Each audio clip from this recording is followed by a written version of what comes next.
বুঝছেন,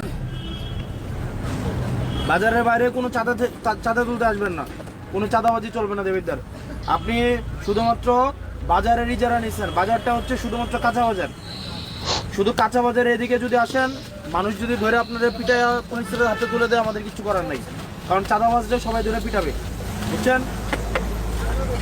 হ্যাঁ, হ্যালো, আমি আপনারা কইতেছি কোনো টাকা আপনি বাজারের শুধুমাত্র যারা নিচ্ছেন, আপনি ফুটপাত, আপনি কারে কইতো বাজারের লোককে আপনি চাঁদা তুলতে আসেন প্রত্যেকদিন, আবার বাজারের লোককে বলবেন কেন? চাঁদা তো আপনি উঠান, হ্যাঁ? আপনারা বলে আপনি চাঁদা উঠাইতে আসেন না, আপনারা কে বলে আপনারে?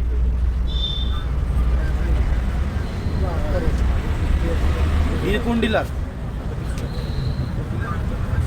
ওই সুদন ডিলার হচ্ছে না, চাঁদা তুলতে আপনারা পাঠিয়ে দেন, আপনি চাঁদা তুলেন। আমি যদি আপনারা বলি এবার গিয়ে খুন করে পরে আপনি খুন করবেন? আপনারা যদি বলি যে কালকে গিয়ে খুন করে আসেন এক বাড়ি থেকে, আপনি গিয়ে খুন করবেন? তাহলে সুদন ডিলার যদি আপনারা চাঁদা তুলতে পাঠায়, আপনি কি চাঁদা তুলবেন?